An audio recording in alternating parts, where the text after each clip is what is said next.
On sort de la projection de Ant-Man et la guêpe. Second épisode de la série Ant-Man. So, how long have you been Ant-Man again? Not long. It just sort of happened. I wish I could fight bad guys like you.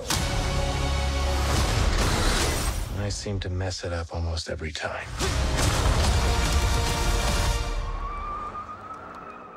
C'est à peu près du niveau de Ant-Man, c'est-à-dire qu'il y a plein de très bonnes idées dans l'utilisation des pouvoirs, la miniaturisation, le côté géant, le subatomique, voilà. Il y a plein d'idées là-dedans dans le scénario qui alimentent aussi les enjeux qui sont super sympas, mais fait par un mec qui est pas très talentueux. Donc du coup, déjà le film se tape à un rythme très bizarre. Il y a vraiment des coups de mou absolument un peu assommants, avec plein de dialogues où il parle de trucs quantiques, machin, et on s'en fout un peu en fait.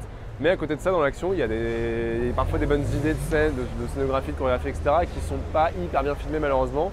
Et tout ça donne un film assez moyen, c'est pas déplaisant mais c'est pas non plus transcendant. Finalement, il n'y a pas de véritable méchant, il n'y a pas d'enjeu de destruction de la planète, ça reste sur la sphère intime comme dans le premier. Et c'est ce qui fait un peu son charme. Après, le film est assez avare en scène d'action, on en a au début et on en a eu une seconde, la plus grosse ensuite est vers la fin du film. C'est plutôt intéressant par le jeu sur les échelles, il y a beaucoup d'humour. Par contre, le film a un vrai ventre mou au niveau de l'histoire, ça a du mal à avancer.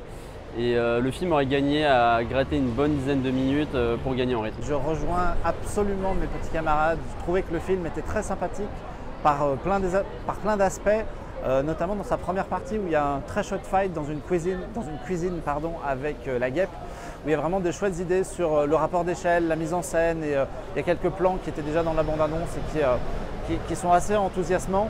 Malheureusement, le film s'effondre un peu vers le milieu, disons dans son deuxième tiers.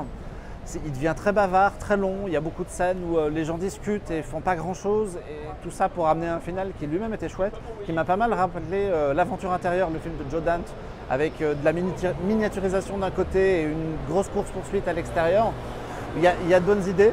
Voilà, je suis un peu partagé parce que il y a vraiment un moment donné où j'ai commencé à m'ennuyer et mon intérêt est remonté sur la fin.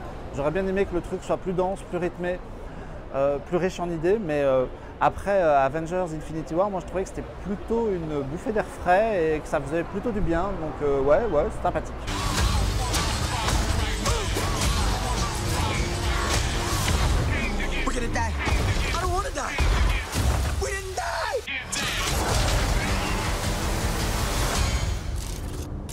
Hey, what'd I miss? We were just tiny.